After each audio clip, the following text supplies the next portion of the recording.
कथा का आरंभ। महाभारत का भयावह युद्ध समाप्त हो चुका था। हस्तिनापुर में शांति और न्याय की पुनर्स्थापना हुई, लेकिन द्रौपदी के मन में अब भी तूफान था।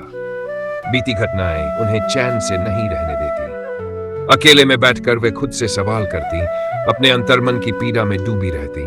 पर जैसे ही कृष्ण का ख्याल आता, उनके हृदय में एक अजीब सी शांति भी उतरने लगती।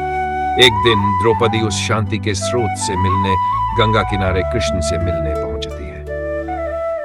कृष्ण को देखते ही उनकी आंखों में हल्की चमक आ जाती है। द्रौपदी उनसे गहरे सवालों में उलझते हुए पूछती है, हे केशव, जब मेरा अपमान हुआ, मैंने कितनी कोशिश की पर कुछ नहीं हुआ, और तब हर किसी ने मुंह मोड़ लिया था। तुम मेरे साथ क्यों आए थे?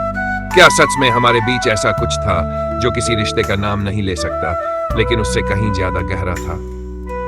कृष्ण मुस्कुराते हैं, एक शांत मुस्कान, मानो सब कुछ पहले से ही जानते हो। वे कहते हैं, प्रिय सखी, हमारे बीच का बंधन किसी नाम का मोहताज नहीं है। यह तो आत्मा का बंधन है, सजीव और शाश्वत। जब तुमने मुझे पुकारा, वह पुकार किसी भी सांसारिक रिश्ते से परे थी। यह बंधन तो जन्मों का है, एक मित्रता जो हर काल हर युग में साथ निभाती है। हम दोनों एक दूसरे के संकल्प और कर्म के साथी हैं, और यही इस रिश्ते की असली पहचान है। द्रौपदी के चेहरे पर हल्की मुस्कान आती है।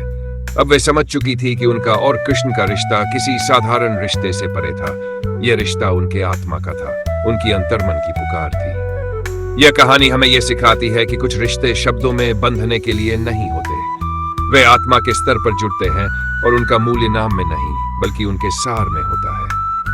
इस प्रकार की भाषा में कहानी के हर एक भाव और संवाद में गहराई, सजीवता और भावुकता झलकती है, जिससे यह और भी वास्तविक और प्रभावशाली लगती है।